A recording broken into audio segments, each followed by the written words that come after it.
Me confirman cuando estemos todos de vuelta, por favor. O bueno, la mayoría. Ha llegado este sábado. Buen día a todos, ya estoy de regreso. Buenos días, buenos días.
¿Sí vieron el eclipse? Pues nada más se ve como nublado, profe. Sí.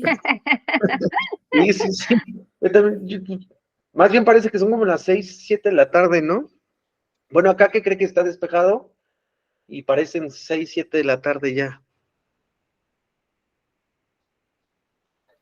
Pues aquí yo, bueno, no me he asomado hasta afuera, pero se ve como si estuviera nublado.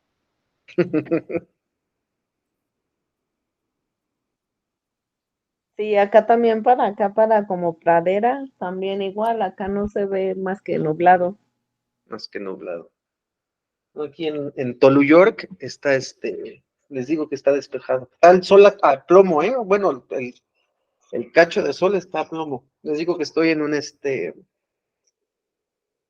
escritorio de vidrio, ya medio cerré las persianas porque sí estaba deslumbrando. Pero pues, a ver, hecho histórico. ¿Han visto la película de Apocalipto? Sí, Apocalipto, ¿no se llama? Me parece.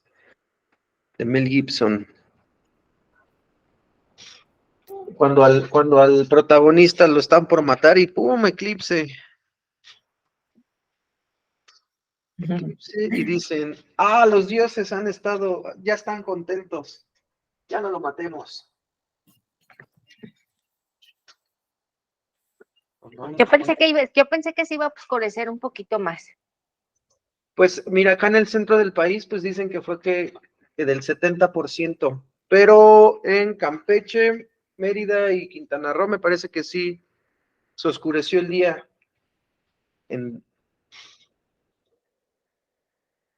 Allá sí se parece, sí se oscureció el día. Pero bueno, vamos a continuar con la clase, ya para culminar este tema de los senadores. Requisitos para ser senadores son los mismos requisitos para ser diputados, con la excepción de que sí, para ser senador, la edad es de 25 años. Es importante mencionar que ninguna de las cámaras puede abrir sus sesiones sin que haya concurrencia de la misma. En cada una de ellas debe de haber más de la mitad del número total de sus miembros. Es decir, en la Cámara de Diputados de 500, pues debe de haber de mínimo 251 diputados.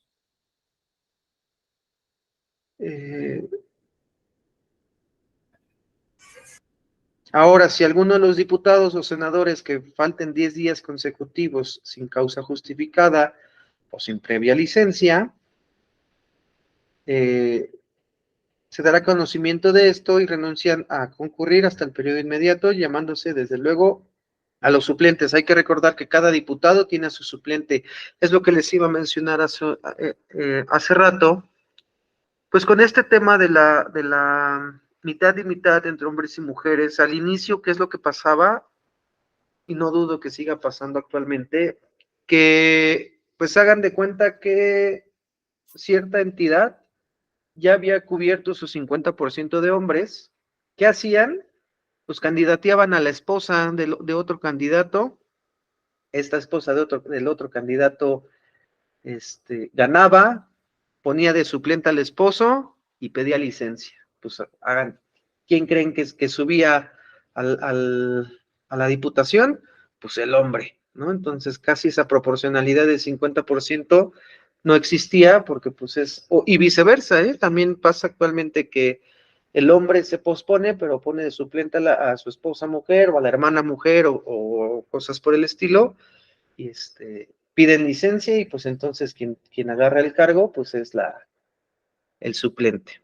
Es lo que pasa, son las artimañas de nuestros queridos diputados y senadores. El Congreso se reunirá a partir del 1 de septiembre de cada año para celebrar un primer periodo de sesiones ordinarias, a excepción, y esta también tuvo su reforma en el 2016, a excepción, cuando el presidente de la República inicie su cargo en la fecha prevista en el artículo 83 de esta Constitución, en cuyo caso se reunirá a partir del 1 de agosto. Es decir, a partir del siguiente año, van a empezar sus sesiones las cámaras el 1 de agosto. Bueno, más bien en el año 2024 van a iniciar sus sesiones el 1 de agosto y digamos los 5 años posteriores hasta el 1 de septiembre.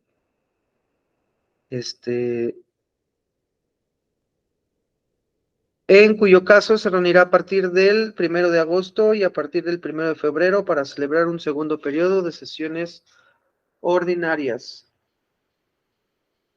Cada periodo de sesiones ordinarias durará el tiempo necesario para tratar todos los asuntos mencionados en el artículo anterior.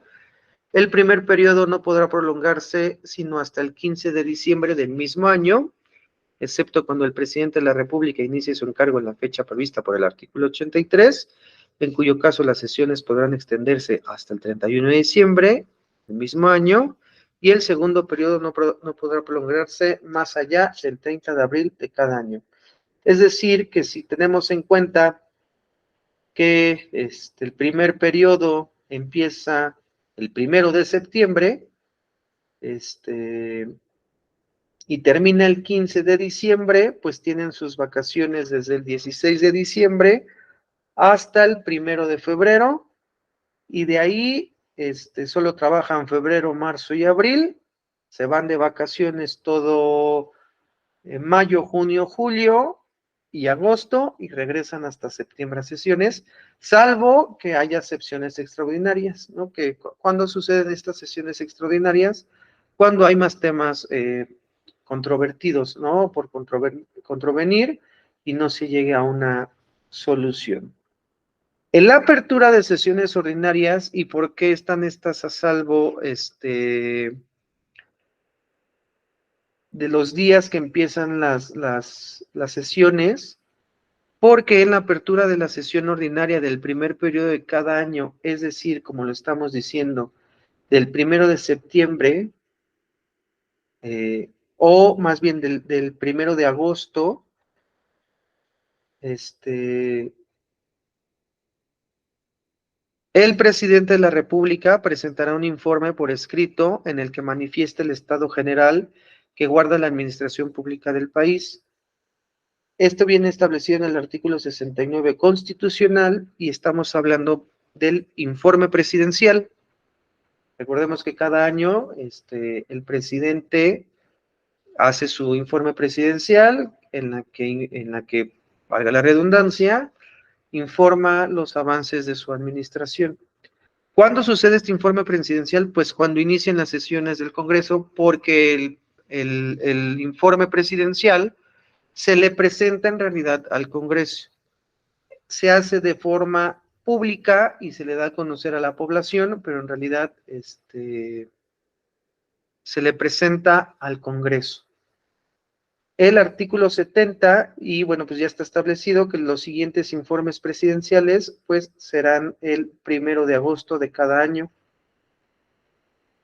Y bueno, pues en el artículo 70 nos dice que toda resolución del Congreso tendrá el carácter de ley o decreto. Las leyes o decretos se comunicarán al Ejecutivo firmados por el presidente de ambas cámaras y por un secretario de cada una de ellas y se promulgarán de esta forma. El Congreso de los Estados Unidos Mexicanos decreta, es decir, todas las leyes, si nos metemos a ver las leyes que han decretado el Congreso de la Unión, todas inician con esta leyenda. El Congreso de los Estados Unidos Mexicanos decreta y después viene el texto o el decreto. Hasta aquí, ¿alguna duda de cómo se conforma la Cámara o el Congreso de la Unión, tanto la Cámara de Diputados como la Cámara de Senadores? No, maestro. Está un poco complejo la forma en la que se ven integradas estas cámaras y más por el tema de la representación proporcional y que hay que hacer ahí unas multiplicaciones y divisiones y sacar la raíz cuadrada de quién sabe qué tantas cosas para ver cuántos lugares les tocan a qué partidos políticos y cosas así, pero bueno, en general son 500 diputados que se lo reparten, vamos a llamarlo entre colores, y 138 senadores, ¿no? Eso es la regla general. Ya como está repartido por partidos políticos, pues depende mucho del periodo electoral. A continuación, y ya más como materia, pues, de derecho como tal, las otras dos siempre yo las he visto como de derecho, político, ¿no? Ya el siguiente poder sí es más de la materia como de derecho, es el Poder Judicial. Está fundamentado en la Constitución, en su artículo 94, que nos dice que el Poder Judicial se deposita en una Suprema Corte de Justicia, en un tribunal electoral, en los plenos regionales, en los tribunales colegiados de circuito, en tribunales colegiados de apelación y en los juzgados de distrito. Aquí a nivel estatal podemos definir igual lo mismo. La Suprema Corte de Justicia sí la tenemos que ver como esta institución que está a la misma par el presidente de la República y el Congreso de la Unión, las dos cámaras, y es un ente totalmente federal. El Tribunal Electoral está el federal y cada estado también tiene a su Tribunal Electoral que regula las elecciones estatales como tal. Están los plenos regionales y los tribunales colegiados de circuito, que son estos entes federales, en las que ya tuvieron clase de derecho procesal en general. De derecho procesal, sí. De derecho procesal, bueno, pues si nos abocamos un poco al estudio del derecho procesal, estos tribunales colegiados de circuito son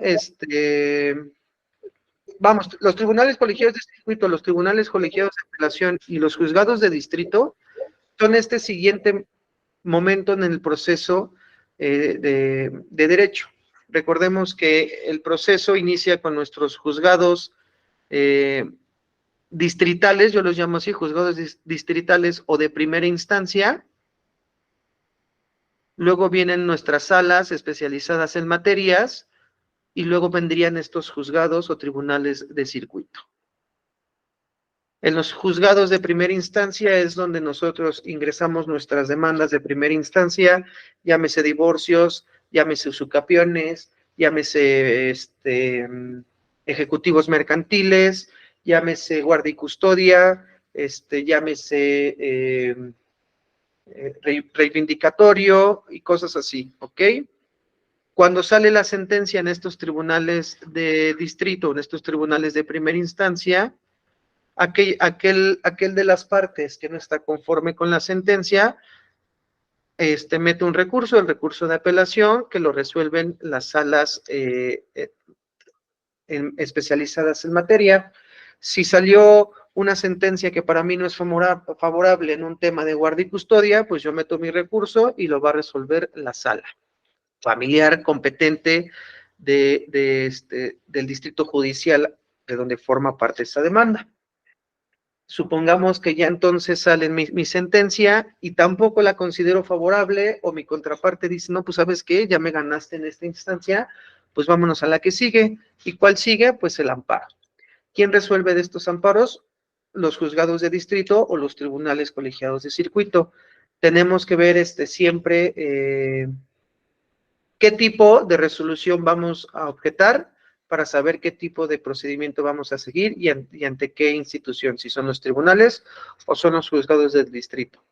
La siguiente clase que ya vamos a ver estos medios de convicción constitucional, estos medios de protección constitucional, aquí yo les voy a preguntar a ustedes si quieren que nos enfoquemos prácticamente a una clase en derecho de amparo. No sé si van a tener derecho de amparo o ya tuvieron derecho de amparo. No, no hemos tenido derecho de amparo. Entonces, no sé si quieran, pues darles una explicación de qué es el amparo, cuándo se interpone un amparo, contra qué se interpone un amparo.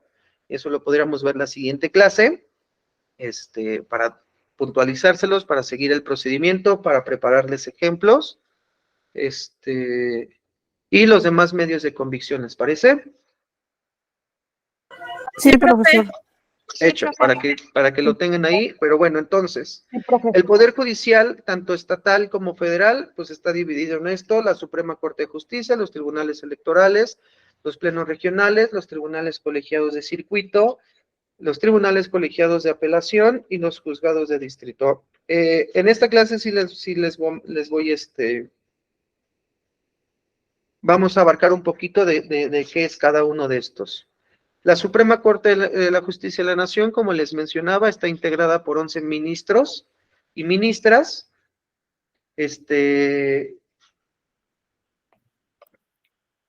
Y bueno, sus sesiones, tanto de pleno como de salas, serán públicas y por excepción secretas en los casos que así lo exija la moral o el interés público. ¿Cuándo son estas sesiones privadas?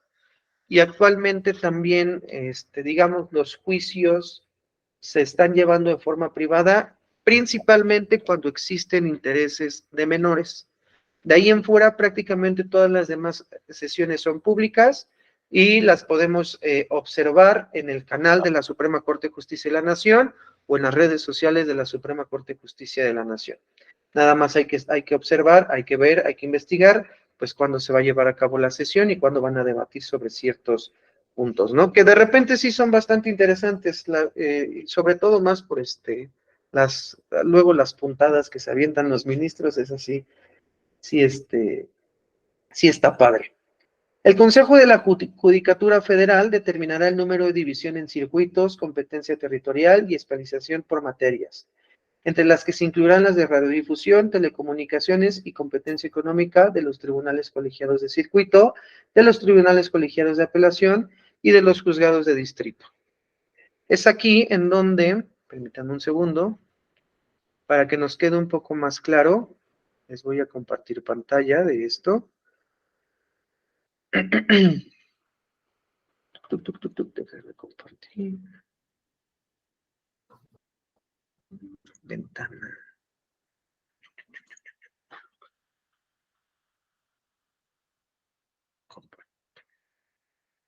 Acá nos vamos. Aquí estamos en el Consejo de la Judicatura Federal, que es lo que nos mencionaba, es quien si lo vemos, sí, ¿verdad? Sí, profe. Hay un mapita de la República Mexicana, y para establecer cuántos circuitos tenemos dentro del territorio nacional, pues aquí, por ejemplo, podemos observar que son 32º, 32 circuitos, ¿no? Está el de la Ciudad de México, el del Estado de México, Jalisco, Nuevo León, Sonora, Veracruz, Puebla, Coahuila, San Luis Potosí, Sinaloa, Oaxaca, Yucatán, Baja California, Nayarit, Durango, Aguascalientes y Colima, ¿no? Es decir, cada circuito por cada estado. ¿Me recuerdan? ¿Habemos gente de Ciudad de México? Sí, Entonces, pues la jurisdicción que le corresponde sería el primer circuito, por ejemplo. Es decir, si usted va a meter algún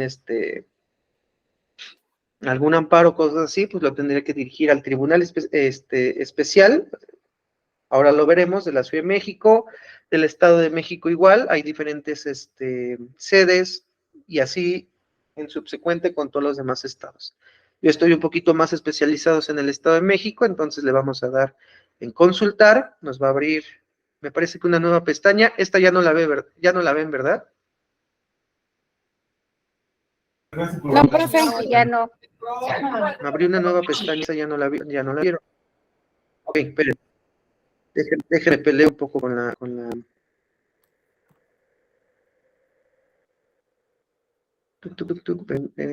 acuerdo por expediente. Aquí está, compartir. Nos vamos aquí y nos abre esta nueva pestaña donde nos establece el circuito.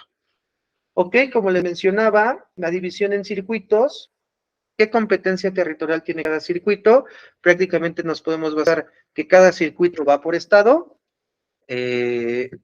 Ahora sí que de donde somos, pues hay que ver qué circuito es. En el caso de México en el caso del Estado de México, es el segundo circuito. Y también el Consejo de la Judicatura nos da la especialización, ¿no? Por ejemplo, aquí podemos ver los juzgados de distrito en materias, amparos y juicios federales del Estado de México. En el Estado de México hay 9. Luego está el juzgado primero de distrito en el Estado de México, y de este tipo de juzgados hay 14. No, es cierto. Hay 17 con sedes en Naucalpan y en Nezahualcóyotl, y todos los demás están en Toluca. Luego están los juzgados de distrito en procesos penales federales del Estado de México, que como su nombre lo dice, ven materia penal. Les digo, la siguiente clase que veamos ya juicio y de amparo como tal, les voy a especificar qué se ve en cada uno de estos juzgados. Luego están los de materia mercantil federal con residencia en Naucalpan y el de residencia en Toluca. Los colegiados en materia administrativa son 4, los colegiados en materia civil, los colegiados en materia de trabajo del segundo circuito, el primer tribunal colegiado del segundo circuito con residencia en Nezahualcóyotl. Hay 2 en Neza, si lo podemos observar. Tenemos el colegiado en materia penal, el Tribunal Laboral Federal de Asuntos Individuales del Estado de México con sede en Toluca, el Tribunal Laboral Federal de Asuntos Individuales con residencia en Naucalpan, el primer Tribunal Federal de Asuntos Individuales del Estado de México con sede en Toluca, el Tribunal Laboral Federal de Asuntos Individuales igual en Toluca. Tenemos también colegiado de apelación del segundo circuito con residencia en Toluca, primer tribunal colegiado de apelación y segundo tribunal colegiado de apelación del segundo circuito con residencia en Toluca. Bueno, aquí podemos ver todo, ¿no? Por ejemplo, tenemos el Pleno Regional en materia de trabajo de región Centro-Norte, y este está en Monterrey, Nuevo León. Si queremos ver más o menos qué es lo que ve cada juzgado, nos vamos aquí en buscar y nos da el tipo de expediente, es decir, qué casos tenemos. Y tenemos el amparo directo, tenemos la causa penal, los concursos mercantiles, las denuncias por incumplimiento de declaración general de inconstitucionalidad, la ejecución de penas, la extinción de dominio, el juicio oral mercantil, las medidas precautorias, los procedimientos de extradición y los procesos civiles o administrativos. ¿Cómo vamos a establecer, por ejemplo, por qué este juzgado primero de distrito ve causas penales si tenemos juzgados especializados en penal?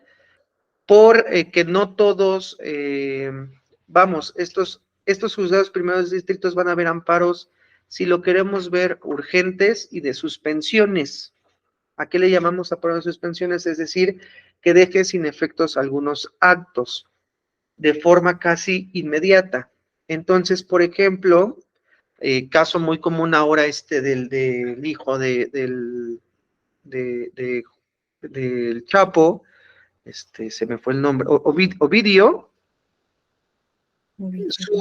sí se amparó, el otro día lo estaba observando, sí se amparó y se ampara ante estos juzgados de distrito contra la extradición. Se le otorga el amparo, pero el amparo dice que se le concede toda vez que el acto no haya sido consumado. Y pues ya Ovidio ya andaba por allá, por Estados Unidos, entonces pues el acto ha sido consumado, pues no se puede suspender hasta que no se resuelva el amparo el tema de la extradición. En estos juzgados de distrito en materias de amparo, pues también vemos temas, por ejemplo, de actos de autoridades.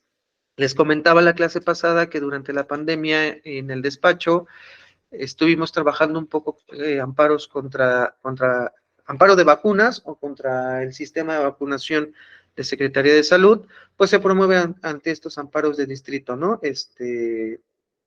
Que son actos que se busca que se suspendan actos. Aquí lo que nosotros buscábamos es que se suspendiera el acto del sistema de vacunación de la Secretaría de Salud y se vacunaran a los niños. Por ejemplo, en los tribunales laborales se ven temas de sentencias o laudos laborales, ¿no? Actualmente el Estado de México tiene en funciones el nuevo procedimiento laboral. Me parece que no todos los estados aún lo integran, poco a poco lo van a ir integrando. Entonces, por ejemplo, ahorita ya no hay laudos laborales, ya son unas sentencias, pero como son sentencias definitivas, por ejemplo, esas sentencias definitivas laborales no admiten ningún recurso más que el amparo. Entonces tú te tienes que amparar ante una sentencia definitiva y eso lo haces ante el tribunal colegiado en materia laboral, ¿no? Insisto, esto en la clase que viene, cuando veamos un poco más de derecho de amparo, lo vamos a poder observar mejor. Acá estamos. Les vuelvo a compartir pantalla de la presentación. Bien, para ser electo ministro,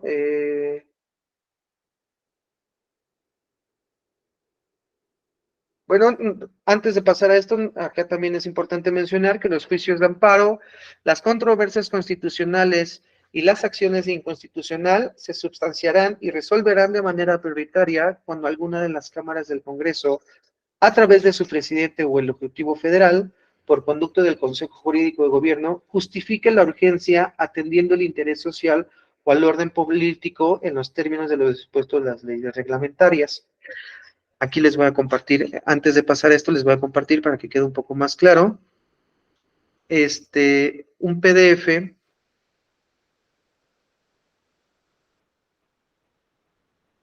compartir, en donde vamos a poder, ver, pues una resolución, si la vemos. Este amparo tuvo trascendencia federal, es del expediente en amparo en revisión 1005 del año 2018, en donde el quejoso es de identidad reservada.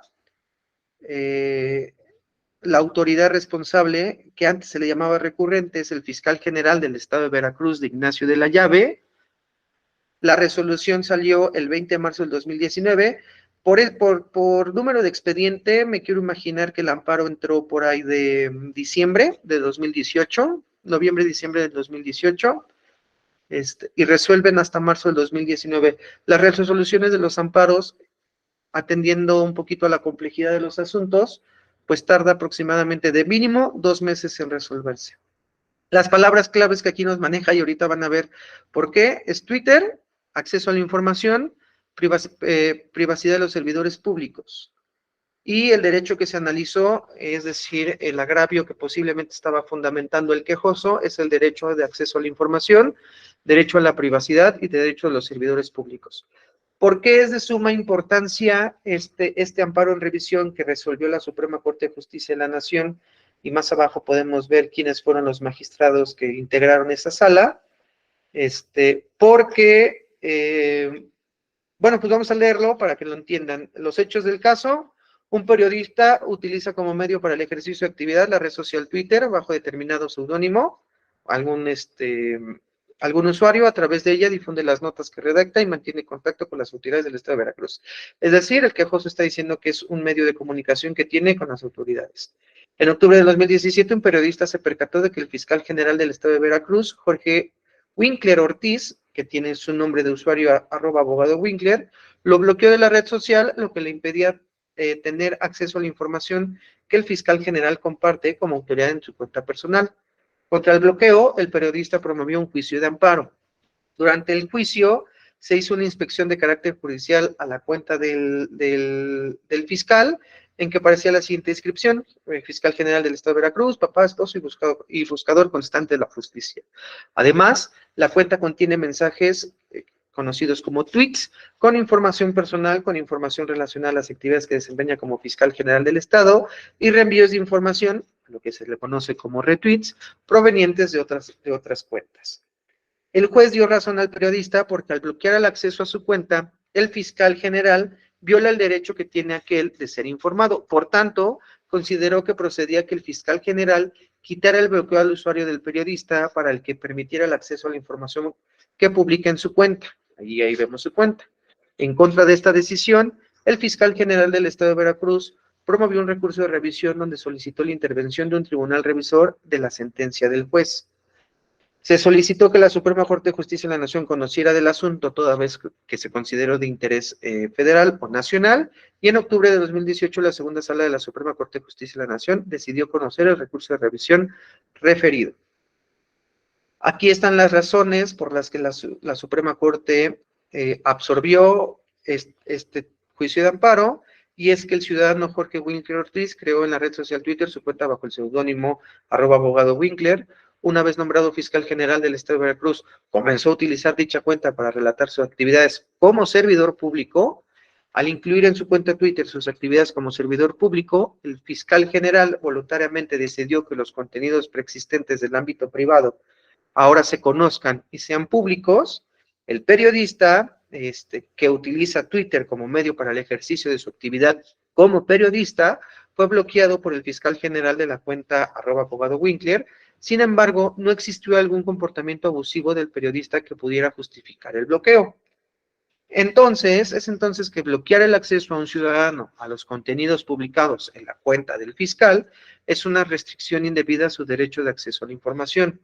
La prensa tiene un rol relevante en una democracia: comunicar ideas e informaciones sobre cuestiones de interés público, y si bien la cuenta del fiscal general tuvo un origen privado, lo cierto es que actualmente la utiliza como servidor público y por ende es un foro público cuya restricción solo puede ser para proteger el interés de la sociedad. La cuenta de Twitter @abogado Winkler no puede ser considerada como cuenta privada o con información reservada o confidencial, porque voluntariamente la utiliza para la difusión de sus actividades como fiscal general. Ese uso implica que la cuenta se deba considerar de interés general y, en consecuencia, está protegida por el derecho de acceso a la información. Por ende, cualquier restricción solo puede llevarse a cabo por estar prevista en la ley, perseguir un fin legítimo y ser idónea, necesaria y proporcional. Los temas de interés general, como el desempeño de la gestión del fiscal general del Estado de Veracruz, están sometidos a un escrutinio público por parte de los medios de comunicación y de la sociedad. Bloquear el acceso a un ciudadano a los contenidos publicados en la cuenta de Twitter @abogado Winkler sin que medie justificación suficiente de titular de la cuenta o causa de interés de la sociedad que lo permita es una restricción indebida a su derecho de acceso a la información. El periodista le asiste el derecho de acceder a la información a través de indagar, buscar y obtener todo tipo de información que pueda reportar y sea de interés para la sociedad. Concederle la razón al periodista para que sea desbloqueado de la cuenta de Twitter @abogado Winkler no contraviene el derecho a la privacidad del fiscal general del Estado de Veracruz, Jorge Winkler Ortiz, ya que esa cuenta también la utiliza para proporcionar información sobre sus actividades y no media razón de interés de la sociedad o razón que afecte al titular de la cuenta para que sea restrictivo de su acceso. Todo lo que les acabo de leer es el razonamiento que la Suprema Corte de Justicia tuvo durante este caso. En resumidas cuentas, a un periodista lo bloquea el fiscal general de Veracruz, se ampara contra el bloqueo de este para que lo desbloquee, sale su sentencia favorable, la leyenda es la justicia de la Unión ampara y protege al periodista para que sea desbloqueado. Seguramente el fiscal metió amparo en revisión toda vez que él consideraba que se estaba violentando su derecho a la privacidad, y el razonamiento de la Suprema Corte de Justicia de la Nación es que no se viola el derecho a la privacidad toda vez que el fiscal está ocupando esta cuenta que, si bien empezó como privada, la está utilizando para dar a conocer su trabajo como fiscal general, pues se convierte en una cuenta de interés público.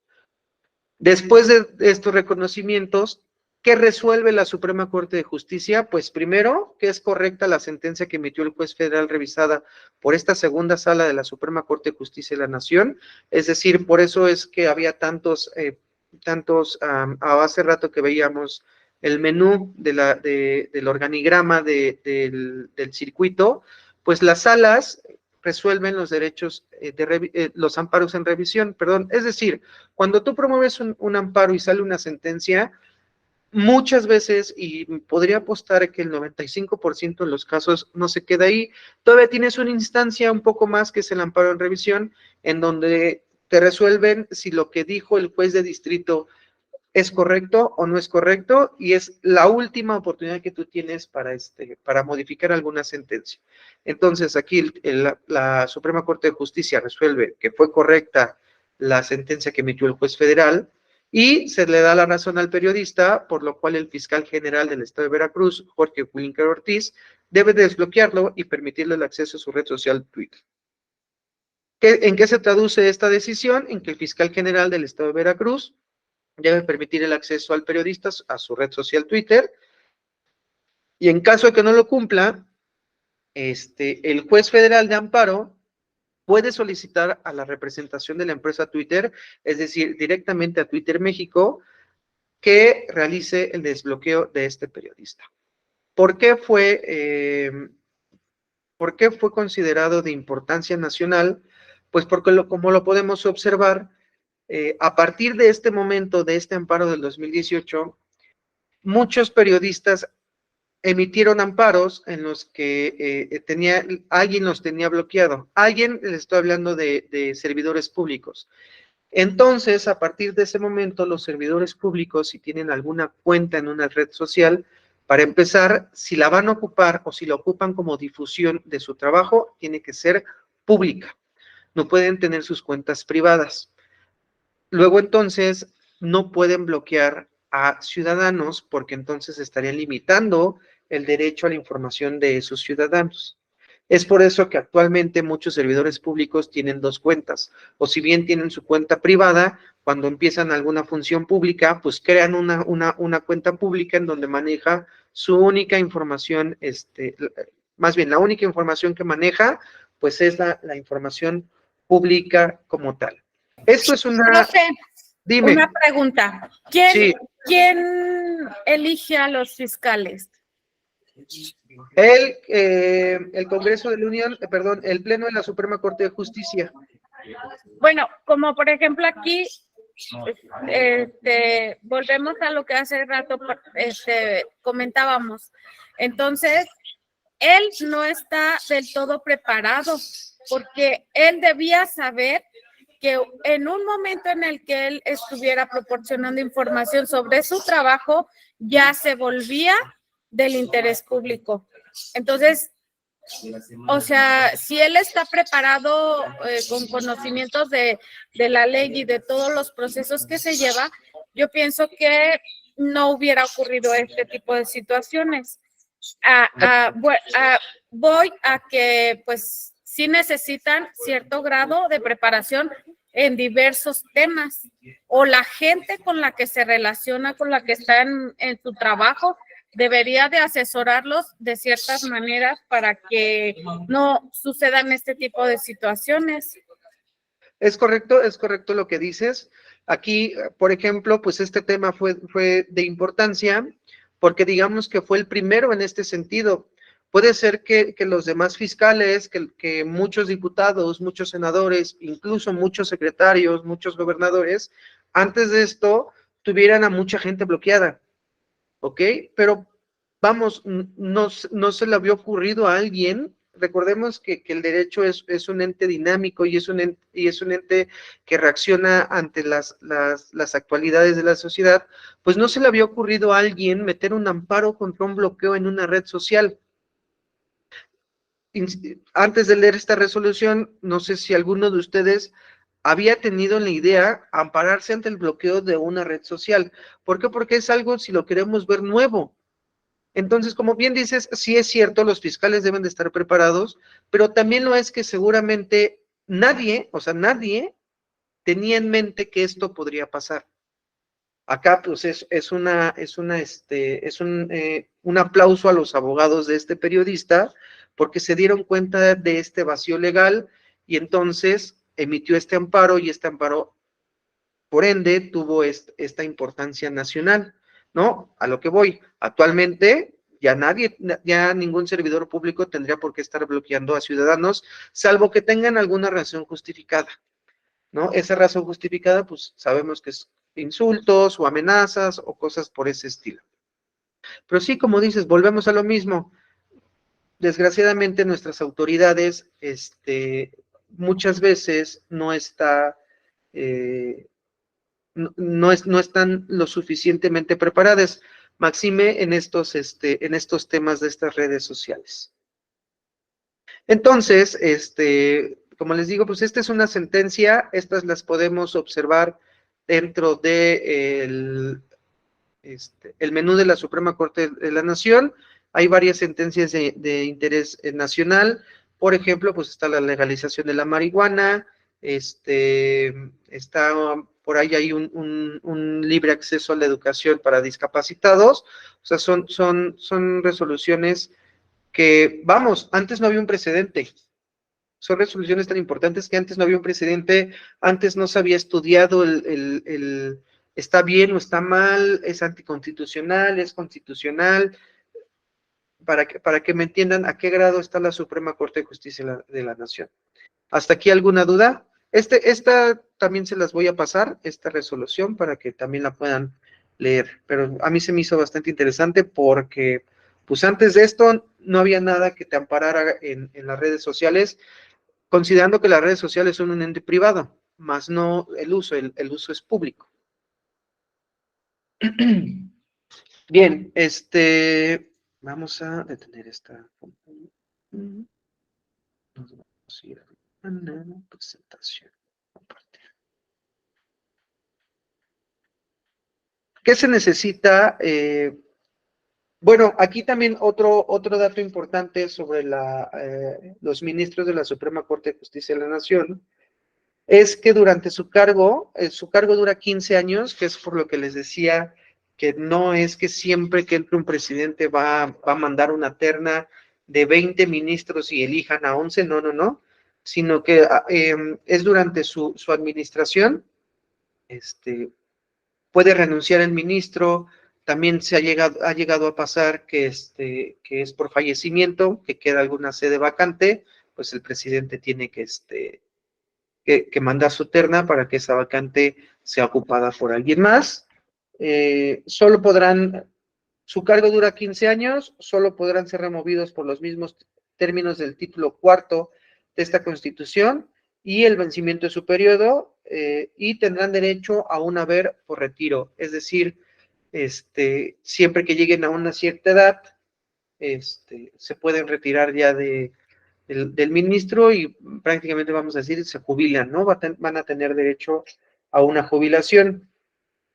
En estos tiempos estuvo muy tocado el tema de las percepciones que reciben los ministros de la Suprema Corte de Justicia de la Nación, que si bien la Constitución dice que nadie puede ganar más que el presidente, y los ministros en teoría actualmente están ganando más que el presidente, hay un apartado en la Constitución que nos establece que la remuneración que perciban por sus servicios los ministros de la Suprema Corte, los magistrados de circuito, los jueces de distrito y los consejeros de la Judicatura Federal, así como los magistrados electorales, no podrá ser disminuida durante su encargo.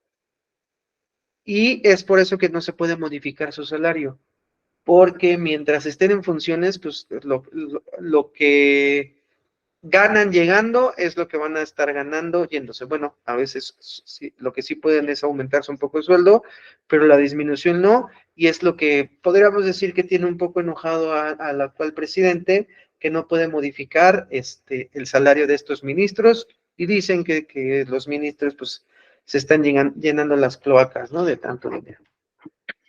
¿Qué se necesita para ser electo ministro de la Suprema Corte de la Justicia?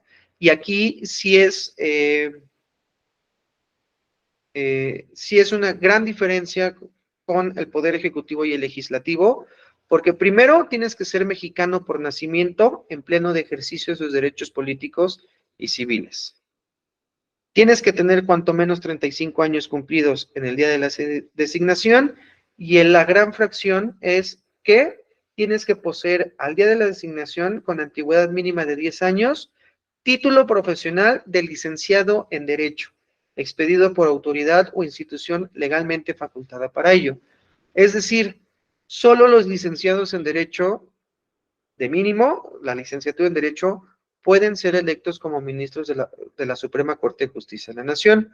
Les comentaba la clase pasada que por eso la gran diferencia, por ejemplo, cuando estuvo el tema de las tesis y del plagio de tesis, ahora ya de tres personas, como lo es la ministra Norma Piña, que ahora salió que también Claudia Sheinbaum plagió su tesis, y que ahora también dicen que Xóchitl Gálvez plagió su proyecto de titulación. Bueno, pues Xóchitl Gálvez y Sheinbaum pueden o no pueden ser licenciadas, ingenieras, doctoras, lo que sean, más sí Norma Piña.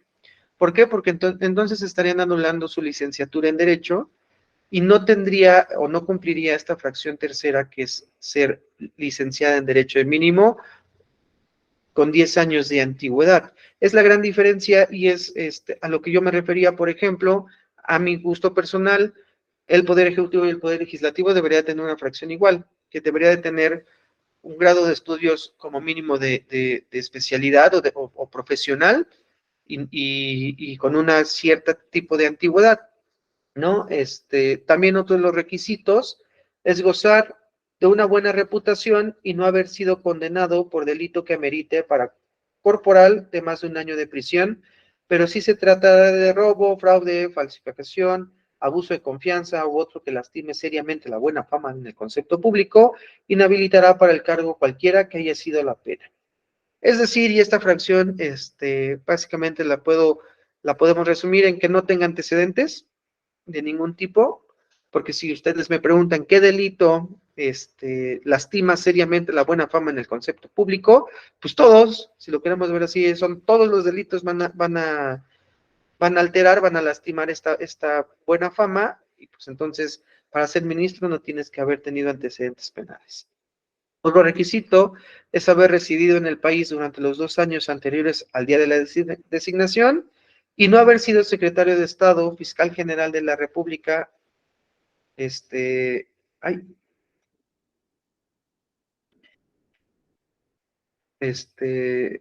fiscal general de la República, senador, diputado federal, ni titular del Poder Ejecutivo de alguna entidad federativa durante el año previo al día de su nombramiento. Es decir, si tú fuiste gobernador, pues tienes que tener 1 año de antigüedad que hayas renunciado a tu nombramiento para poder ser ministro de la Suprema Corte de Justicia de la Nación, más los otros requisitos. Los nombramientos de los ministros deberán recaer preferentemente entre aquellas personas que hayan servido con eficiencia, que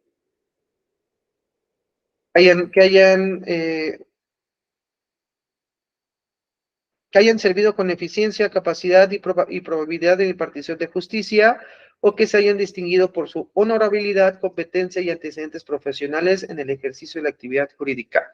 Este pequeño párrafo nos establece que es entonces que para ser ministro de la Suprema Corte de Justicia también tienes que tener a lo que se le llama carrera judicial. Es decir, que prácticamente hayas pasado por todos los procesos judiciales, ya sea desde abajo, desde que hayas sido técnico, técnico judicial en algún juzgado de tu distrito judicial, notificador, secretario, juez, magistrado, o sea, tener esa carrera judicial progresiva y que en esa carrera judicial te hayas desempeñado con eficiencia, con capacidad, con la probabilidad de protección de justicia, con honorabilidad, con competencia y con antecedentes profesionales. Es decir, y es a lo que yo les decía, para ser ministro de la Suprema Corte de Justicia, sí tienes que tener un currículum bastante extenso, no cualquiera puede ser ministro de la Suprema Corte de Justicia.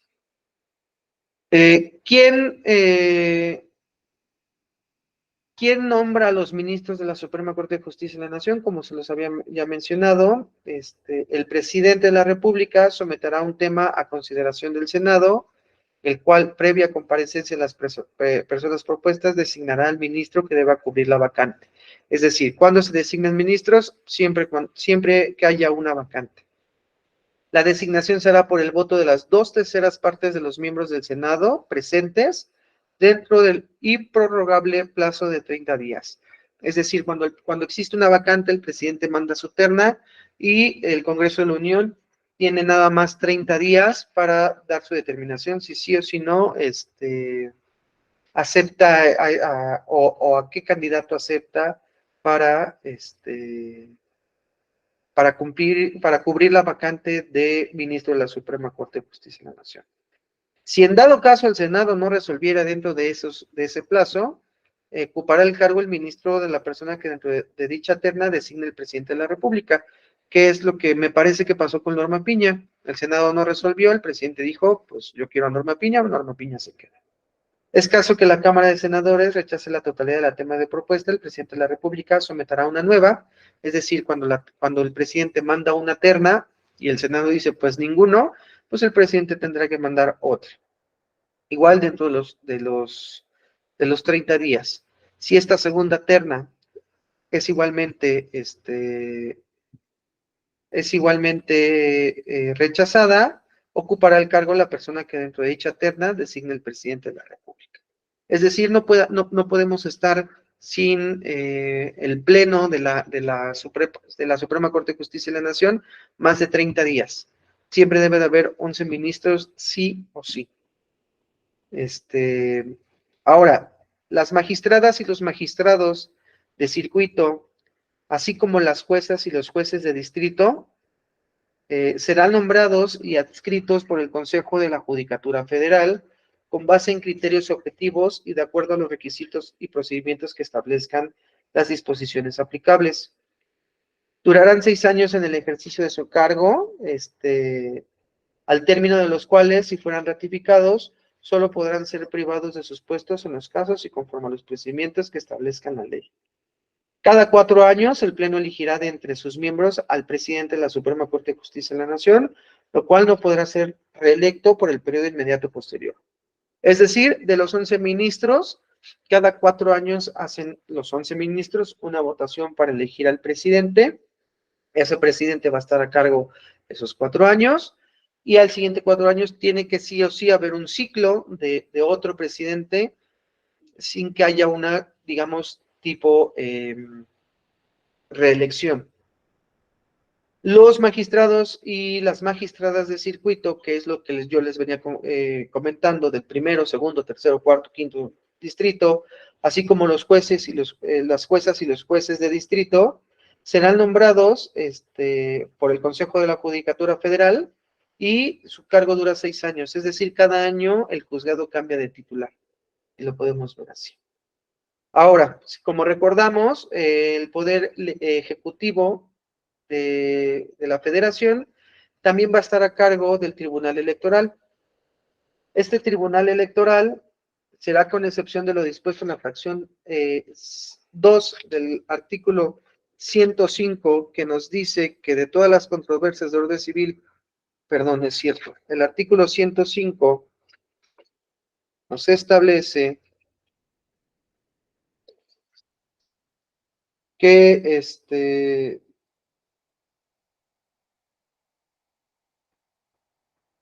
de las acciones de inconstitucionalidad que tengan por objeto plantear la posible contradicción entre una norma de carácter general y la Constitución, las acciones de inconstitucionalidad podrán ejercitarse dentro de los 30 días naturales siguientes a la fecha de publicación de las normas. Es decir, salvo que no tenga un acto inconstitucional, la máxima autoridad jurisdiccional en materia y órgano especializado del Poder Judicial de la Federación es el Tribunal Electoral. ¿Ok? ¿De qué se encarga este Tribunal Electoral? De prácticamente de las impugnaciones en las elecciones federales de diputados y senadores. Es decir, cada que hay votaciones por diputados y senadores y salen resoluciones, pues normalmente el diputado que pierde, impugna esas elecciones, dice que el proceso no se llevó a cabo, que se violentaron sus derechos electorales toda vez que N cantidad de casillas no fueron contadas sus votos y cosas de ese estilo. Es decir, prácticamente el Tribunal Electoral va a observar sobre el cómputo de las elecciones igual de la presidencia y sobre la protección de los derechos políticos electorales de cada uno de los ciudadanos.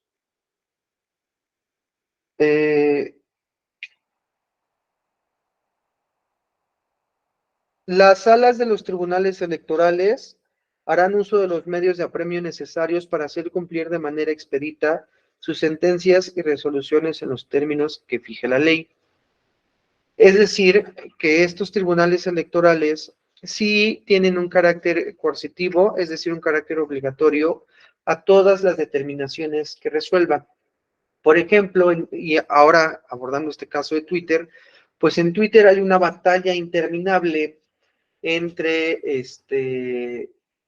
la diputada, la senadora, es una senadora contra el dueño de TV Azteca, contra Ricardo Salinas Pliego, en los que la senadora siempre ha dicho, y sí lo es cierto, porque sí lo es cierto, hace mención que el dueño de TV Azteca violenta sus derechos políticos y de género. Entonces, este Tribunal Electoral ya sacó una resolución en la que obliga al señor Salinas Pliego a conducirse con respeto hacia la senadora, a no violentar sus derechos políticos electorales, pero pues aquí el tema es que pues el señor Salinas Pliego no es un ente político, no es un ente electoral, entonces no tiene un medio con que obligarlo a respetar a la señora. Yo creo que la senadora tendría que buscar otros medios, por los cuales combatir, ¿no? Estos ataques del señor Salinas Pliego. También el Tribunal Electoral va a observar sobre los conflictos o diferencias laborales entre el tribunal y sus servidores. Es decir, si hay alguna controversia de orden laboral entre alguno de los empleados de este mismo tribunal, pues este mismo tribunal va a observar esos conflictos. Y también del Instituto Nacional Electoral y sus servidores, es decir, los empleados del Instituto Nacional Electoral, si tienen algún conflicto, lo tienen que resolver este tribunal. ¿Por qué es un ente independiente? Recordemos que a partir de 1994, pues se crea el Instituto Federal Electoral, en aquel entonces era el IFE, por temas meramente electorales, pues también se crea este Tribunal Electoral, que es el medio que vela por hacer cumplir estas leyes, y ve tal cual, tomo todos los temas electorales. A nivel estatal, pues igual cada estado tiene su tribunal electoral, que tiene las mismas facultades y obligaciones que este Tribunal Electoral Federal, es velar los derechos político-electorales de todos los ciudadanos. Los magistrados electorales tienen, durarán en su cargo 9 años sin prórroga. Las renuncias, las ausencias y las licencias de los magistrados electorales de la Sala Superior serán tramitadas, cubiertas y otorgadas por dicha sala según corresponda en los términos del artículo 98 de dicha Constitución, ¿no? Ahora, y también como lo vimos, otra institución que forma parte del Poder Ejecutivo Federal, pues es el Consejo de la Judicatura Federal. El Consejo de la Judicatura Federal será un órgano del Poder Judicial de la Federación con independencia técnica, de gestión y para emitir resoluciones. El Consejo se integrará por 7 miembros, de los cuales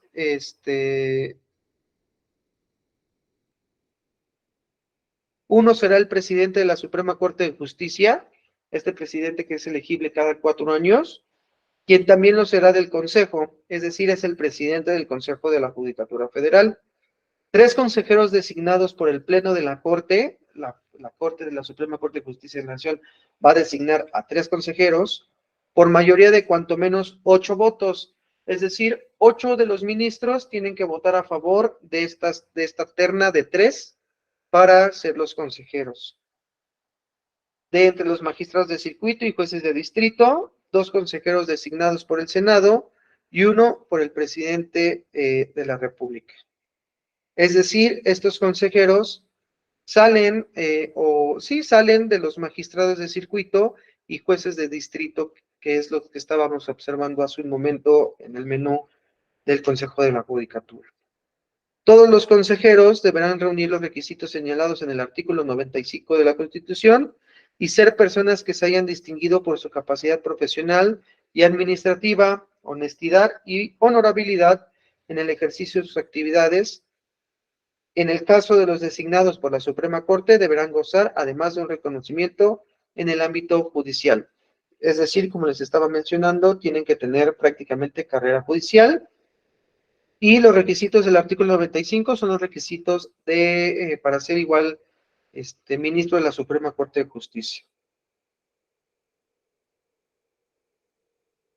Salvo el presidente del Consejo, los demás consejeros durarán 5 años en su cargo, serán sustituidos de manera escalonada y no podrán ser nombrados para un nuevo periodo. Y es importante el siguiente párrafo porque establece que los consejeros no representan a quien lo designa, por lo que ejercerá su función de independencia e imparcialidad. Es decir, aunque el presidente de la República nombra a un consejero, este consejero no va a velar por los intereses del presidente de la República, ni aquellos que sean designados por el Senado, tampoco van a velar por los intereses del Senado.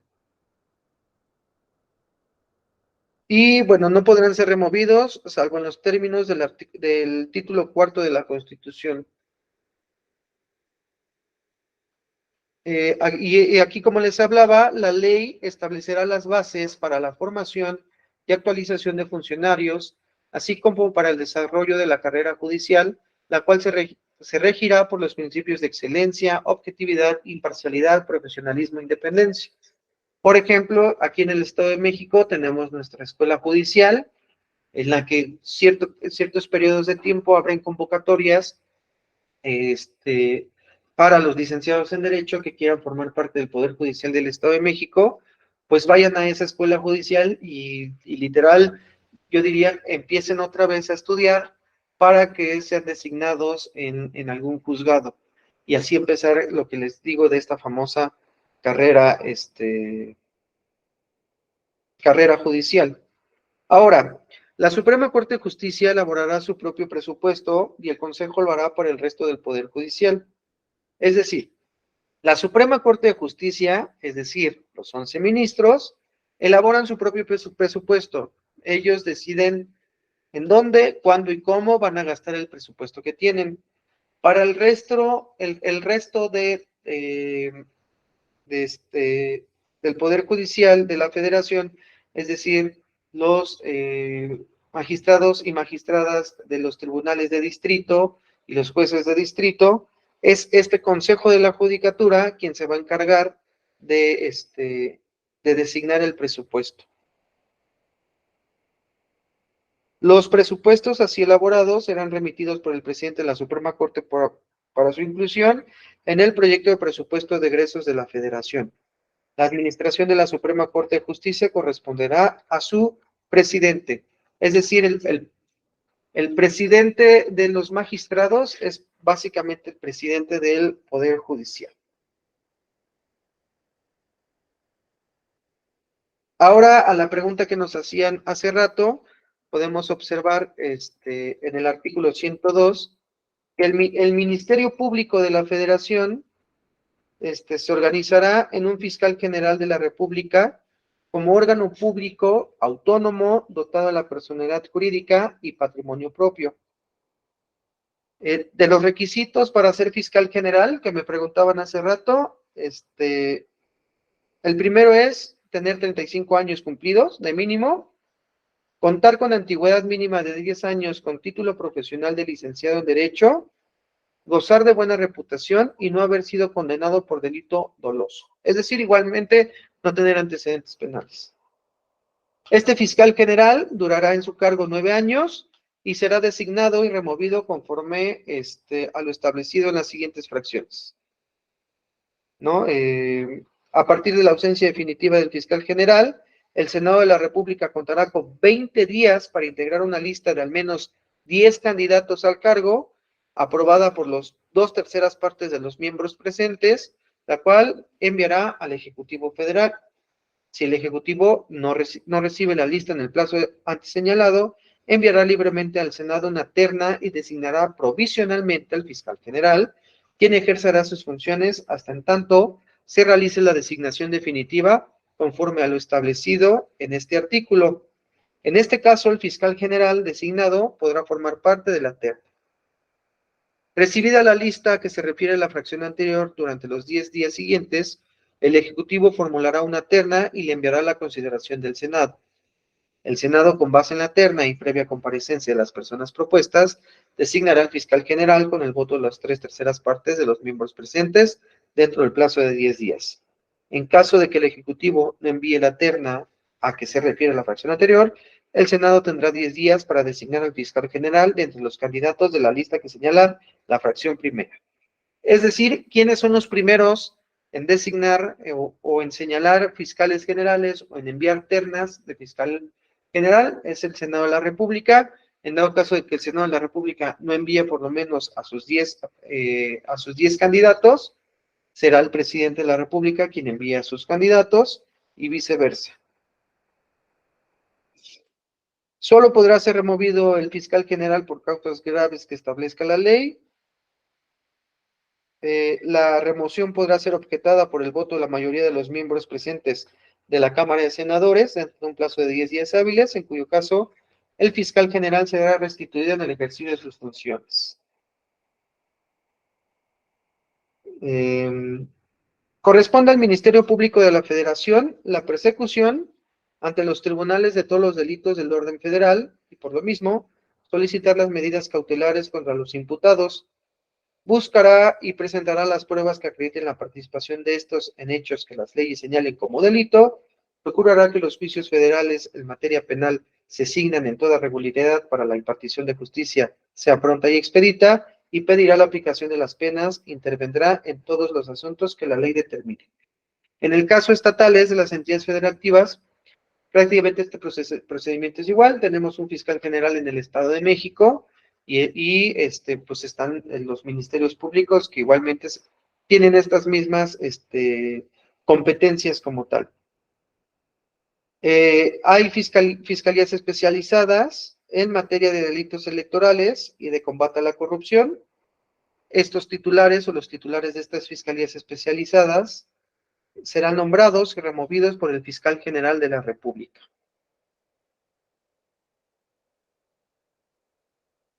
Ahora bien, El Congreso de la Unión y las legislaturas de las entidades federativas, es decir, las cámaras, tanto federal como las estatales, en el ámbito de sus respectivas competencias, establecerán organismos de protección de los derechos humanos que ampara el orden jurídico mexicano, los que conocerán de quejas en contra de actos u omisiones de naturaleza administrativa provenientes de cualquier autoridad o servidor público, con excepción del Poder Judicial de la Federación, quien violen estos derechos. ¿Por qué con excepción del Poder Judicial de la Federación? Porque ante estas violaciones de derechos hay otras instancias, no es con estos organismos de protección de derechos humanos. ¿Qué hacen o qué funciones tienen estos organismos de protección a los derechos humanos? Sus resoluciones se le conoce como recomendaciones. Estas recomendaciones son públicas, no son vinculatorias, hay denuncias y quejas ante las autoridades respectivas. Todo servidor público está obligado a responder las recomendaciones que le presenten estos organismos. Cuando las recomendaciones emitidas no sean aceptadas o cumplidas por las autoridades o servidores públicos, estos deberán fundar, motivar y hacer pública su negativa. Además, la Cámara de Senadores o en su receso la Comisión Permanente o las legislaturas de las entidades federativas, según corresponda, podrán llamar a solicitud estos organismos a las autoridades o servidores públicos responsables para que comparezcan ante dichos órganos legislativos a efecto de que expliquen el motivo de su negativa. Estos organismos de protección de derechos humanos no son competentes tratándose de asuntos electorales y jurisdiccionales. Para estos dos temas, como ya lo hemos visto, pues están las fiscalías especializadas en temas electorales y los jurisdiccionales, pues ante los órganos jurisdiccionales competentes. El organismo de protección de los derechos humanos que el Congreso de la Unión establezca, pues es la conocida Comisión Nacional de los Derechos Humanos. Esta Comisión Nacional de los Derechos Humanos cuenta con autonomía de gestión y presupuestaria, personalidad jurídica y patrimonio propio. Es decir, es un ente autónomo, si bien lo establece el Congreso de la Unión, la Comisión Nacional de los Derechos Humanos es un organismo autónomo. A nivel estatal, las legislaturas pues crean sus comisiones de los estados. Por ejemplo, pues aquí en el Estado de México tenemos a la CODEM, que es la Comisión del Estado de Comisión de Derechos Humanos del Estado de México, CODEM, con H intermedia. Igual, las constituciones de las entidades federativas, toda constitución de todos los estados tiene que tener establecido y garantizado la autonomía de estos organismos. La Comisión Nacional de los Derechos Humanos tendrá un consejo consultivo integrado por 10 consejeros que serán elegidos por el voto de las 2/3 partes de los miembros de las presentes cámaras de senadores o en sus recesos por la Comisión Permanente del Congreso de la Unión, con la misma votación calificada, con la misma votación certificada. El presidente de la Comisión Nacional de los Derechos Humanos, quien lo será también del Consejo Consultivo, será elegido en los mismos términos de lo que les acabo de mencionar, durará en su cargo 5 años y podrá ser reelecto por una sola vez y solo podrá ser removido de sus funciones en los términos del título 4 de la Constitución. La elección de este titular, así como de los integrantes del Consejo Consultivo y de titulares de los organismos de protección de los derechos humanos de las entidades federativas, se ajustarán a un procedimiento de consulta pública que deberá ser transparente en los términos y condiciones que determine la ley. Este presidente presentará anualmente a los poderes de la Unión un informe de actividades y al efecto comparecerá ante las cámaras del Congreso en los términos que disponga la ley. Es decir, el presidente de la Comisión Nacional de los Derechos Humanos tiene que presentarse ante el Congreso de la Unión a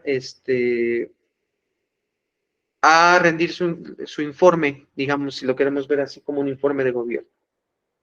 Ahora, la Comisión Nacional de los Derechos Humanos conocerá de las inconformidades que se presenten en relación con las recomendaciones, acuerdos u omisiones de los organismos equivalentes en las entidades federativas. Es decir, actos que emitan los 3 niveles de poderes. Bueno, los 2 primeros, ejecutivo y legislativo. La Comisión Nacional de los Derechos Humanos podrá investigar hechos que constituyan violaciones graves de derechos humanos cuando así lo juzgue conveniente o lo pidiera el Ejecutivo Federal, alguna de las cámaras del Congreso de la Unión, los titulares de los poderes ejecutivos de las entidades federativas o las legislaturas, de estas.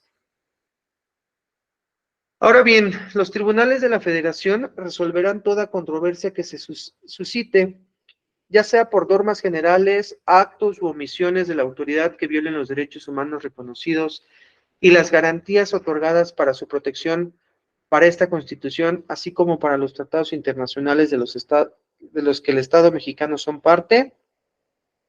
Es decir, es un amparo por violación de derechos humanos. También resolverá sobre amparos por invasión de esferas de competencia, es decir, por normas generales o autos de la autoridad federal que vulneren o restrinjan la soberanía de los estados o la autonomía de la Ciudad de México, y por normas generales o actos de autoridades de las entidades federativas que invadan la esfera de competencia de la autoridad federal. Los tribunales de la Federación conocerán de los procedimientos relacionados con los delitos del orden federal, de todas las controversias del orden civil o mercantil que se susciten sobre el comportamiento y aplicación de las leyes federales o de los tratados internacionales.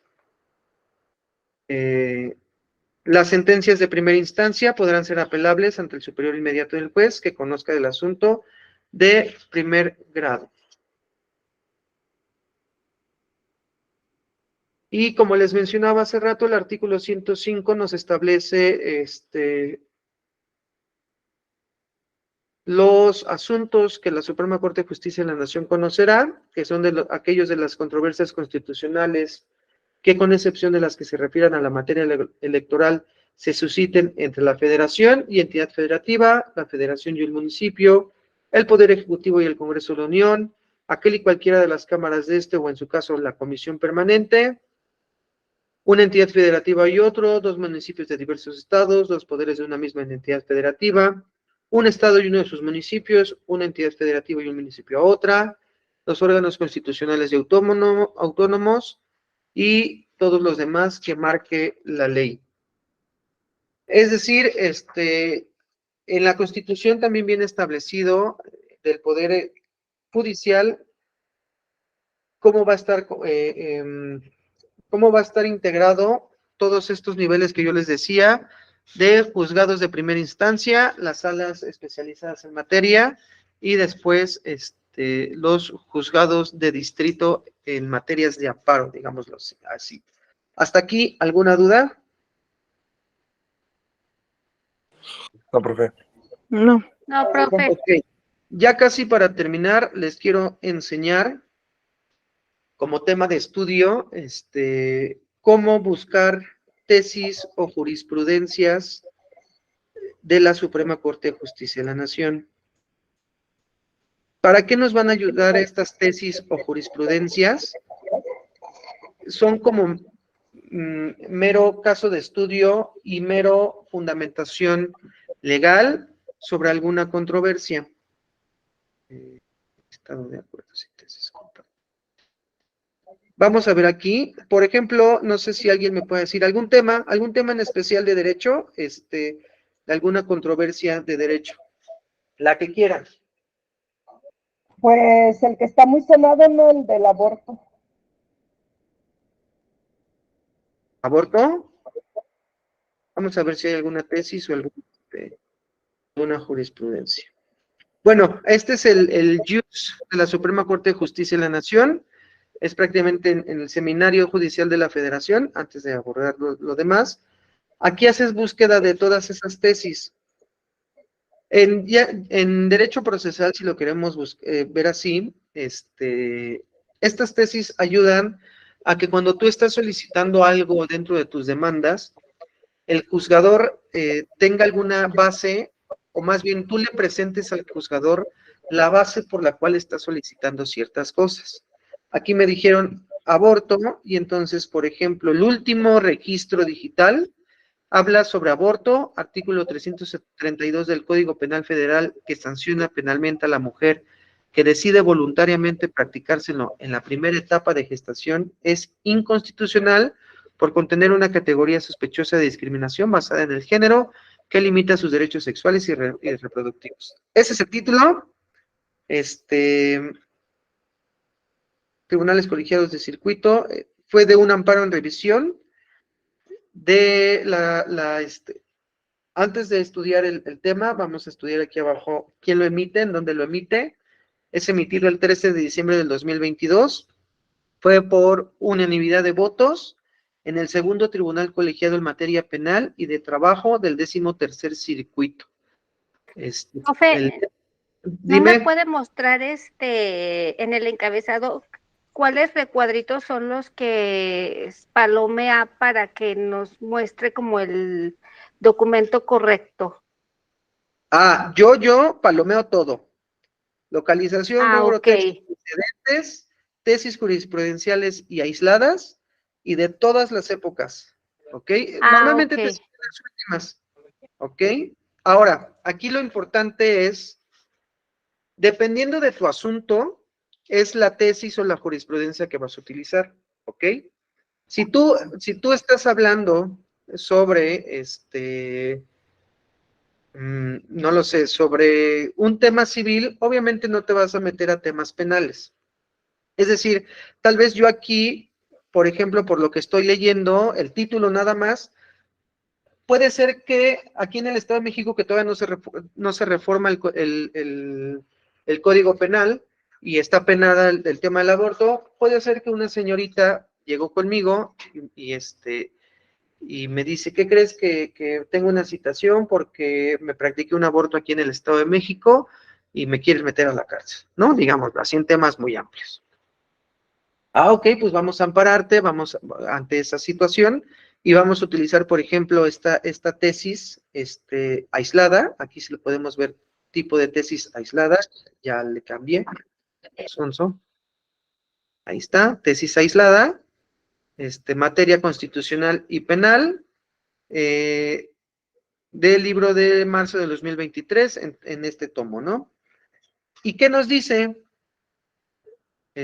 Que en un juicio de amparo indirecto, una mujer en una etapa reproductiva que refirió no encontrarse embarazada, reclamó la inconstitucional del artículo 332 del Código Penal Federal, que sanciona penalmente a la mujer que decide voluntariamente interrumpir su embarazo, al considerar que el impacto de las normas penales que prohíbe de forma absoluta al aborto voluntario trascienden diversos aspectos de vida de las mujeres o personas gestantes más allá del encarcelamiento.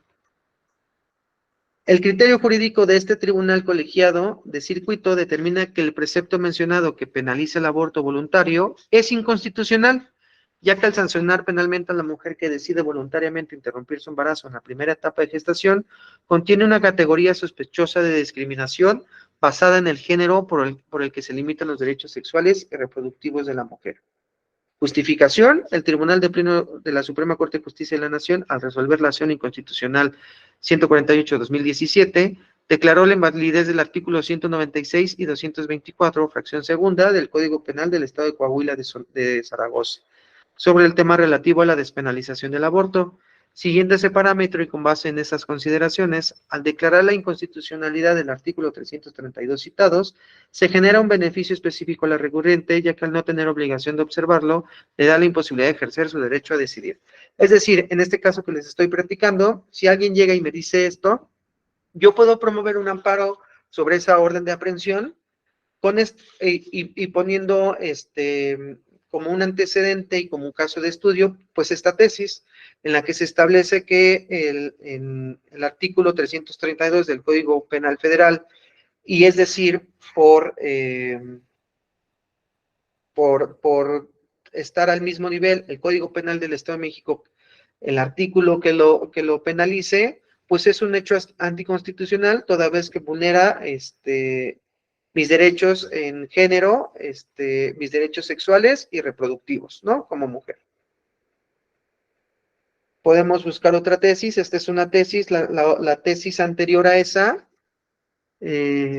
por ejemplo, en caso de violación, el artículo 181 del Código Penal para el Estado de Chiapas, al prever que no es punible cuando se verifique dentro de los 90 días a partir de la concepción, es violatorio del derecho a la salud en su faceta mental y psicológica de las mujeres.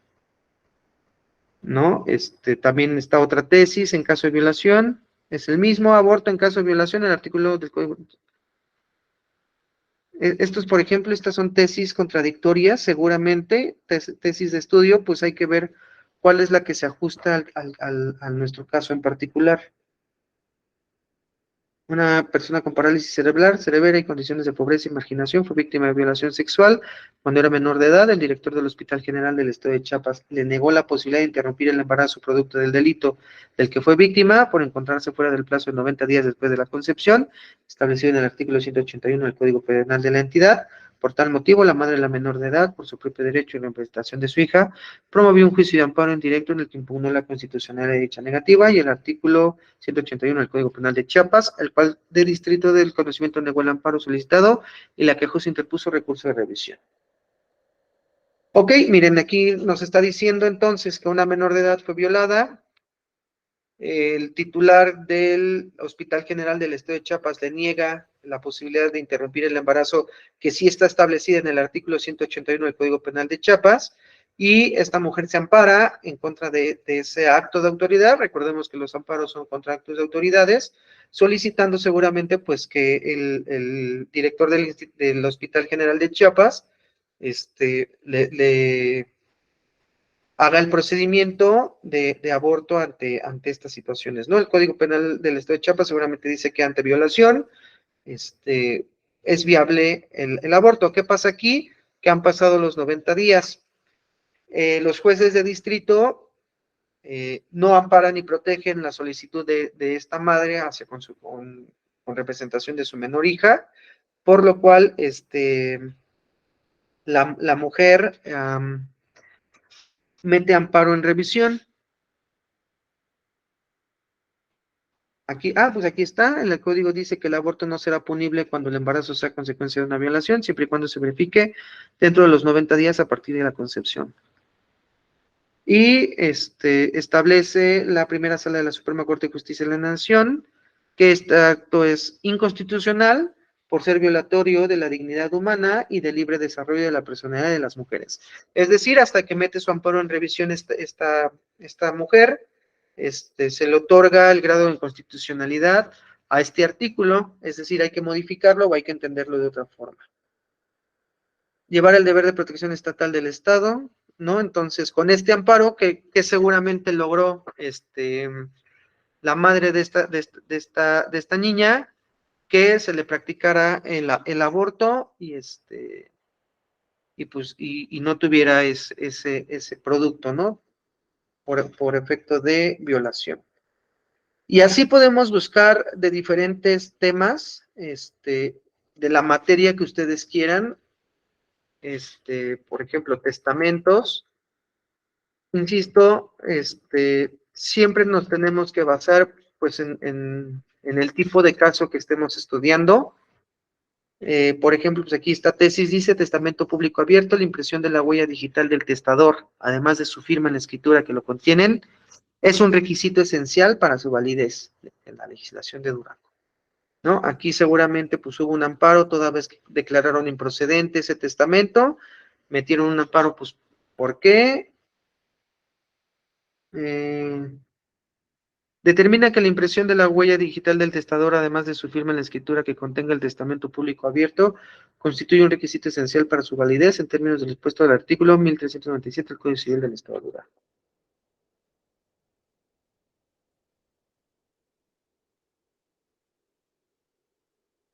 ¿no? Entonces, aquí, por ejemplo, es un requisito para el testamento público abierto.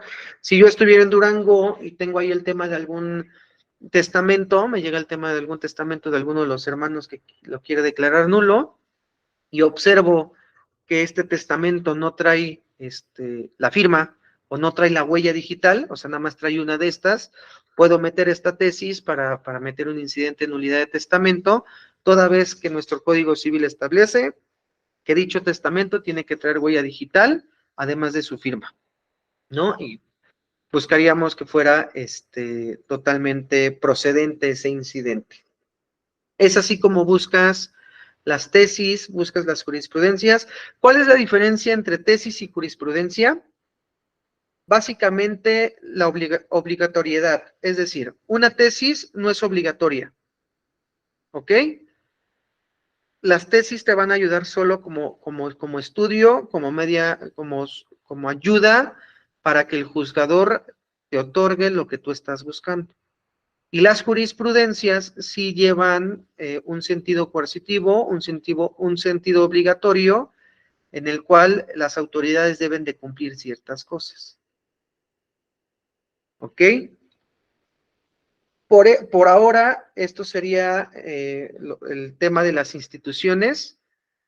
Insisto, quise abordar un poquito más el tema de la institución judicial, toda vez que es la que más nos importa en el estudio del derecho como tal. Las otras dos, les digo yo, es más estudio como de política social, salvo que tengan ahí ustedes intereses políticos, pues ya sí se tendrían que ir al Ejecutivo y al Legislativo, pero en temas de derecho, pues estas son estas grandes instituciones, como es el Ejecutivo, Legislativo y el Judicial, y en esta judicial que tiene estas instituciones, ¿no? Todos nuestros juzgados a nivel estatal y a nivel federal. Les recomiendo bastante que si, no sé, que si algún día tienen alguna incertidumbre de temas comunes hasta familiares, porque han llegado a pasar ¿podré cobrar una pensión alimenticia de mi hijo que ya tiene 17 años y el papá nunca lo ha visto? ¿Desde cuándo la puedo cobrar? Todo eso, hay jurisprudencias y hay tesis que te establecen desde cuándo se cobra, ¿eh? O sea, para que ustedes tengan ahí más o menos lugares de estudio. Es el mejor lugar de estudio en temas de derecho procesal, en temas de derecho para los abogados litigantes, es el IUS, de la Suprema Corte de Justicia de la Nación, ahí para que también tengan presente cuál es el link, como tal, y busquen todo, ¿no? Este es el link, como tal, búsqueda principal de tesis. Yo lo busco siempre como IUS SCJN, Suprema Corte de Justicia de la Nación, y es lo que me abre, ¿no? Aquí podemos ver jurisprudencias históricas, también apéndices, índices, temáticas. ¿Cuál dijo que era el link? Porque no lo veo. Ok, el link para la búsqueda, aquí está. Si lo quieren poner completo, es https://sjf2.scjn.gov.mx búsqueda principal tesis, ¿no? Ahí. Y de cualquier tema pueden encontrar en esas tesis, literal de cualquier tema, hasta del que no se imagina. Hasta aquí, ¿alguna duda que tengan? No, profe. ¿No? Ok. Como actividad, No, profe.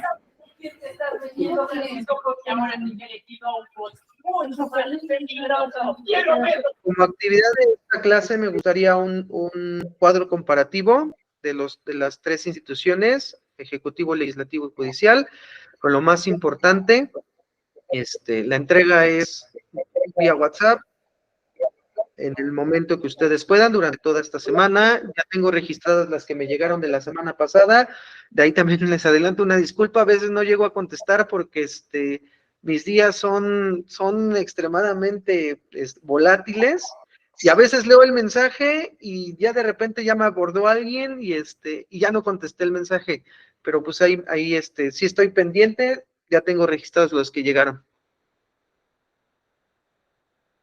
Ok, perfecto. Disculpe, ¿Vale? maestro, yo quise Maestro, dijo un cuadro comparativo de las tres instituciones, ¿verdad? Sí, de la ejecutiva, de la legislativa y de la judicial, con lo que ustedes consideran más importantes. Sí, Doroteo. Legislativa. Sí, le comento que quise subir el trabajo a Classroom, pero se queda cargando, pero no lo carga. No lo carga, no te preocupes, mándamelo por WhatsApp. No sé si tengas mi número. Sí, lo tengo, igual se lo mando. Sí, sin ningún problema. Justina, ¿también levantaste la mano? Sí, maestro, una disculpa, es que mi computadora ya no me quiso agarrar el internet de aquí, estoy acá con mi hija en Silao, entonces tuve que conseguir otra computadora así como de carrera y me perdí gran parte una partecilla de las clases, a ver si nos las pudiera subir para poder retroalimentarme. Sí, no sé si a Classroom, yo creo que sí se las voy a subir. Siempre hago resúmenes, acá tengo los resúmenes de todas las clases, les voy a subir los resúmenes, y las grabaciones de las clases también me parece que se suben, ahí sí ya, yo nada más grabo y guardo. No sé de hecho, me las están subiendo en YouTube. Ok. Pero bueno, si se les hace más cómodo una lectura a un video de 4 horas, les subo de todos modos los resúmenes, y me parece que también dicen que tienen un grupo, ¿no? Le voy a pedir al coordinador que me añada al grupo para subirles todo el material que tengo, ¿no? De dónde también saco los resúmenes y todo lo demás. Sí, Rebeca. Yo no he podido meterme al Classroom y no tengo la materia, no sé por qué. Ok. Rebeca, tu apellido, por favor. Rebeca Venegas Cuellar. Le voy a comentar al coordinador. Rebeca, ahí viene la liga de Classroom, y haz de cuenta que le das allá la liga y automáticamente se abre la pestaña de donde nos está dando la clase el maestro, ahí en el grupo. Ay, a ver, auxílienme porque yo también no le sé mucho a eso, pero de todos modos lo voy a platicar con el coordinador para ver si te puede agregar, ¿no?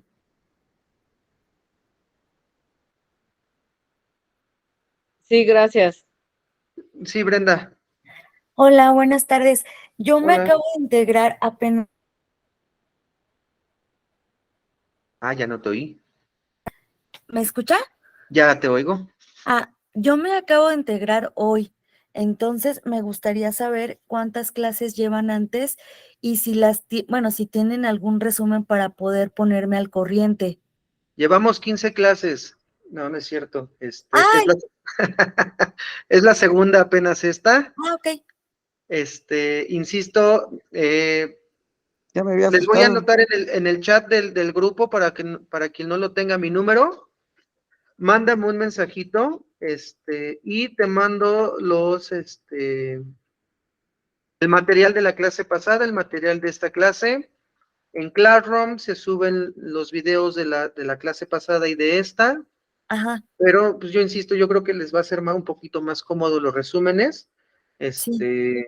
que el video completo de 4 horas, ¿no? Para que no estén otras 4 Sí. horas acá. Pero sí, no te preocupes, esta es la segunda clase, y en la primera clase abordamos un poquito más sobre la parte dogmativa de la Constitución, los principios y derechos que están establecidos en ella, ¿no? Ok, muchas Pero sí, gracias. mándame un mensaje, refiéreme que eres tú, porque luego nada más me aparecen los números.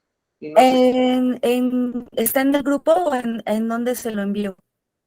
Aquí en los mensajes de la llamada. Ok. Acabo de anexar mi número para también los que no lo tengan. Y por ahí me mandan los trabajos. Mándame mensaje, refiéreme que eres tú y te mando la unidad 1 y la unidad 2 con las presentaciones y todo lo demás. Perfecto, muchísimas gracias. No hay de qué. ¿Alguien más? ¿Alguien más? Maestro, ya pude. Gracias, muy amable. No hay de qué, Rebeca. No hay de qué, Rebeca. Lo que pasa es que como cambié de equipo de teléfono, no sabía más o menos y ahorita ya me regresé a las clases y ya pude. Muchas gracias, maestro. Hecho. No hay de qué. No hay de qué. Bien, ¿alguien más que tenga alguna otra duda? No, profe, ninguna. No, pues bueno, ya no ocupo más de su tiempo. Que tengan un bonito sábado, cuídense mucho. Gracias, igualmente, Gracias. cuídense, Igualmente, bonito fin. Igualmente, bonito fin de semana. Hasta luego, bonito fin.